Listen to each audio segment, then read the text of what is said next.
नमस्कार दोस्तों, दिन भर की बड़ी खबरों में आपका स्वागत है। आज की सबसे बड़ी खबरों में हम देखेंगे 2050 तक यंग नहीं रहेगा हमारा इंडिया, जाने क्या कहते हैं आंकड़े। जी हां दोस्तों, देश में पिछले काफी समय से यंग इंडिया और युवा भारत जैसे नारों और थीम के साथ भारत को बदलने की कल्पना और थ्योरी पर काम हो रहा है, लेकिन अमेरिका के पॉपुलेशन रेफरेंस ब्यूरो की स्टडी के मुताबिक इन पर बनी स्कीम और योजनाएं धरी रह जाएंगी, क्योंकि देश में वर्ष 2050 तक 65 साल से अधिक उम्र के लोगों की संख्या 3 गुना तक बढ़ जाएगी और हमारे देश की गिनती बुजुर्ग देशों में की जाने लगेगी। पॉपुलेशन और सेंसस को लेकर दुनिया की प्रतिष्ठित संगठन पीआरबी की स्टडी के मुताबिक 2050 तक भारत की जनसंख्या 170 करोड़ तक पहुंचने का अनुमान है, जिसके तहत अगले 32 वर्षों में बच्चों की संख्या 20% तक कम हो जाएगी। वहीं 65 साल से अधिक उम्र के लोगों की संख्या 3 गुना तक बढ़ जाएगी। और आज की दूसरी बड़ी खबर में हम देखेंगे 15 अगस्त को कहां फहराएंगे तिरंगा, राकेश टिकैत ने बताया किसानों का प्लान। जी हां दोस्तों,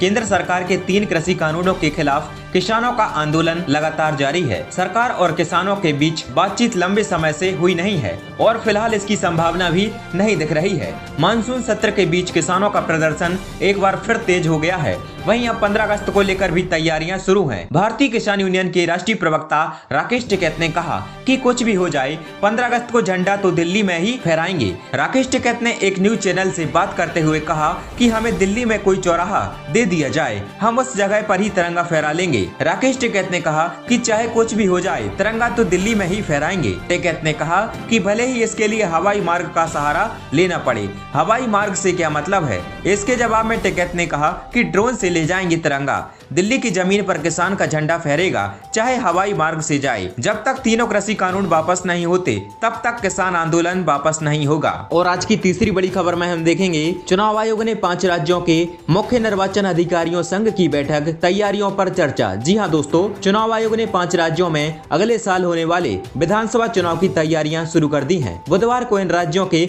मुख्य निर्वाचन अधिकारियों की बैठक बुलाई गई। इसमें अधिकारियों को तैयारियों के निर्देश दिए गए। मुख्य चुनाव आयुक्त सुशील चंद्रा की अध्यक्षता में हुई बैठक में उत्तर प्रदेश, गोवा, मणिपुर, पंजाब व उत्तराखंड के मुख्य निर्वाचन अधिकारी शरीक हुए। बैठक में अन्य बातों के अलावा मतदान केंद्रों पर न्यूनतम सुविधाएं मुहैया कराने पर जोर दिया गया। और आज की चौथी बड़ी खबर में हम देखेंगे बड़ी खबर, बैंक डूबा तो 90 दिन में मिल जाएगी 5 लाख रुपए तक जमा राशि, वित्त मंत्री का ऐलान। जी हां दोस्तों, मंत्रिमंडल द्वारा लिए गए निर्णयों पर आज केंद्रीय वित्त मंत्री निर्मला सीतारमण ने प्रेस वार्ता की। केंद्रीय सूचना और प्रसारण मंत्री अनुराग ठाकुर और राज्य मंत्री एल मुरुगन भी संवाददाता सम्मेलन में शामिल रहे। अंतर्राष्ट्रीय मुद्रा कोष यानी IMF द्वारा वित्त वर्ष 2021 के लिए भारत के विकास अनुमान को 3% कम कर 9.5% पर करने के फैसले के अगले ही दिन सीतारमण ने प्रेस वार्ता की। इससे पहले IMF का अनुमान 12.5% था। बैंक ग्राहकों के हित को ध्यान में रखते हुए deposit insurance and credit guarantee corporation act संशोधन बिल को मंजूरी दे दी गई है। इसके जरिए बंद हो चुके बैंकों के ग्राहकों को बड़ी राहत मिलेगी। अब बैंक के डूबने की स्थिति पर